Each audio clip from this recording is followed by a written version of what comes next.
अंग्रेजी में कहावत है, every dog has its day. आप सत्ता में बैठे हैं तो आपका आज दिन है, आप मार लीजिए लाठी, लेकिन जिनको लाठी मार रहे हो इन्हीं के दरवाजे पर जाना पड़ेगा वोट मांगने। ये तो विनाश काले विपरीत बुद्धि। आदमी जब सत्ता के नशे में, अहंकार में उसकी बुद्धि मत मारी जाती है, मोरालिटी पर, हर बात पर समझौता करके झुक के वापस आना, ये कोई बहुत बड़ा बहादुरी का काम थोड़ी ना है। बीपीएससी अभ्यर्थियों के समर्थन में आज प्रशांत किशोर के आमरण अनशन का दूसरा दिन है। सुबह का वक्त है और कल शाम तकरीबन 5 बजे गांधी मैदान में गांधी मूर्ति के नीचे प्रशांत किशोर आमरण अनशन उन्होंने शुरू किया था और लगातार उस वक्त से वो बैठे हुए हैं यहाँ पर आमरण अनशन पर।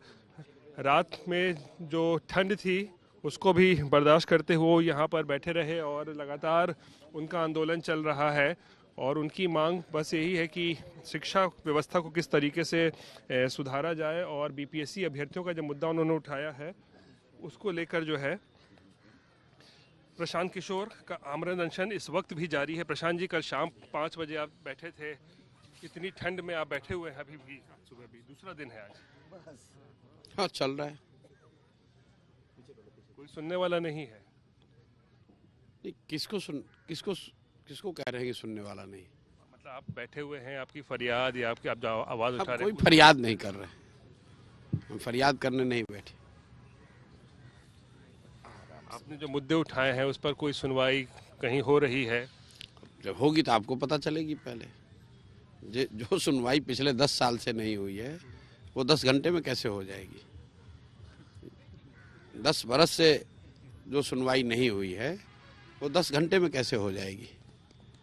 उसके लिए तो पेशेंस रखना पड़ेगा, लंबी लड़ाई के लिए लोगों को तैयार होना पड़ेगा। क्या हो गया, सरकार आखिर सुन क्यों नहीं रही? इतनी तरह से आंदोलन हो रहा है, हर तरीके से आंदोलन हो रहा है, बंद हो रहा है, चक्का जाम हो रहा है, आपका आमरण अनशन चल रहा है, फिर भी सरकार कोई नहीं सुन रहा है। नहीं, ये तो सरकार अपना चरित्र दिखा रही है। ये कोई बहुत बड़े बहादुरी का काम थोड़ी ना है। आप लोग तो ऐसे बता रहे हैं जैसे सरकार कितना मजबूती से खड़ा है। अरे भाई, ये तो विनाश काले विपरीत बुद्धि। आदमी जब सत्ता के नशे में, अहंकार में उसकी बुद्धि मत मारी जाती है तो ऐसा देखने को मिलता है। इसमें क्या है? अपने ही नागरिकों को पिटवाना, उसकी बात न सुनना, बच्चों को या जो भी आवाज़ उठा रहा है उससे बात न करना, ये कोई मजबूती और बहादुरी का परिचायक नहीं है। अब चुनावी वर्ष में इस तरीके का अगर बोले व्यवहार सरकार का, नुकसान हो सकता है। मेरे भाई, 2020 के चुनाव के पहले कोविड में सरकार इतनी ही मजबूती से खड़ी थी कि हम लोगों की मदद नहीं करेंगे।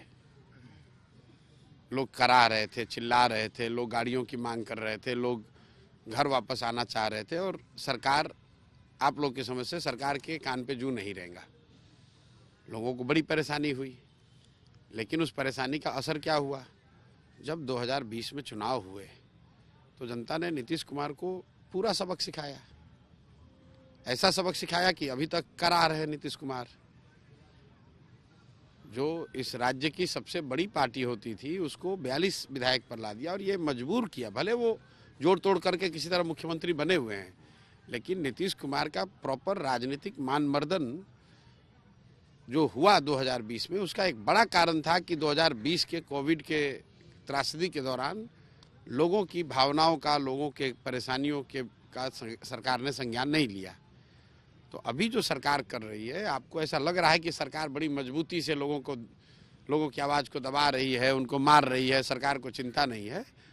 लोगों के पास तो लोकतंत्र में ये अवसर 5 साल में एक बार आता है, लेकिन जब आता है तो लोग सही से दवाई करते हैं। अभी आप 10 महीने लोगों को परेशान करेंगे, 4 दिन मारिएगा, लाठी मारिएगा, बच्चों को मार रहे हैं, जिसको भी मार रहे हैं उसके शरीर में 5 दिन लाठी का चोट रहेगा, लेकिन जब वोट की चोट लगेगी तो कम से कम 5 साल लगेगी। फिर वो कराते और नीतीश जैसे नेताओं को अगर वो इस बार चोट लगेगा तब राजनीतिक जीवन का खात्मा। अंतिम ही है क्या कह रहे हैं आप? हम क्या कह रहे हैं, तो आपको दिख नहीं रहा है। अगर जनता ने इस बार उनको उनकी जगह दिखा दी तो फिर उठने का, एक बार तो जनता ने दिखाया था मौका 2014 में। भाई, यही नीतीश कुमार 14 में हारने के बाद जाकर गांव-गांव लोगों को हाथ जोड़कर सात निश्चय ये करूंगा वो करूंगा यही कर रहे थे ना।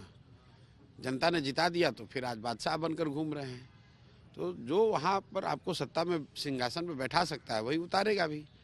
लोकतंत्र में जनता से बढ़कर कोई नहीं है, ना अफसर, ना नेता, ना मंत्री, ना मुख्यमंत्री। जनता में हाँ ये जरूर है कि जब आप कुर्सी पर बैठे हैं तो जनता आपको असहाय दिख सकती है, कमज़ोर दिख सकती है, लेकिन अंग्रेजी में कहावत है every dog has its day. आप सत्ता में बैठे हैं तो आपका आज दिन है, आप मार लीजिए लाठी, लेकिन जिनको लाठी मार रहे हो इन्हीं के दरवाजे पर जाना पड़ेगा वोट मांगने। आपकी सिंहासन की जो रिन्यूअल है वो इन्हीं बच्चों के परिवार के घरों के वोट से होना है।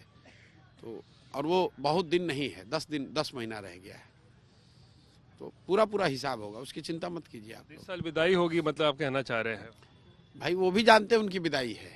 एक वजह उनके असंवेदनशीलता का या अहंकार का ये भी है कि उनको मालूम है खत्म हो गया कहानी, अब जितना दिन है उतना दिन है, क्या ही करना है। ये नीतीश कुमार इतनी लंबी राजनीतिक पारी उनकी रही, उनको ये ऐसा थोड़ी उनको पता नहीं है कि अब आगे इसके कुछ नहीं हो सकता है, उनको खूब पता है। प्रसाद जी, एक तौर पर तो आपने जब छेड़ा है राजनीतिक सवाल ले लिया, लेकिन उनकी पूछ तो कम हो नहीं रही है। कौन पूछ रहा है? बीजेपी उनको पूछ रही है, लालू जी पूछ रहे हैं। कौन पूछ रहा है? सब उनको पूछ रहा है। सब कोई नहीं पूछ रहा है। ये आप लोग पत्रकार लोग अपने से जबरदस्ती से, आप लोग नीतीश कुमार को आज से 2 साल पहले इंडिया गठबंधन में गए तो आप लोगों ने उनको प्रधानमंत्री का कैंडिडेट बना दिया। इंडिया का संयोजक किसी ने नहीं बनाया। आप लोग राजनीतिक आकलन, बिहार के जो पत्रकार हैं भाई, आपको और तो कोई काम है नहीं, तो आपके लिए बिहार का मुख्यमंत्री सबसे बड़ा नेता है। आप लोगों ने हर पत्रकार ने कहा कि इंडिया गठबंधन इनको संयोजक बना देगा, प्रधानमंत्री का पद बना देगा, कुछ नहीं मिला तो वहां से भाग के फिर वापस आ गए इंडिया में नाक रगड़ के। अपने सिद्धांतों पर, बात पर, मोरालिटी पर, हर बात पर समझौता करके झुक के वापस आना ये कोई बहुत बड़ा बहादुरी का काम थोड़ी ना है। कौन पूछ रहा है?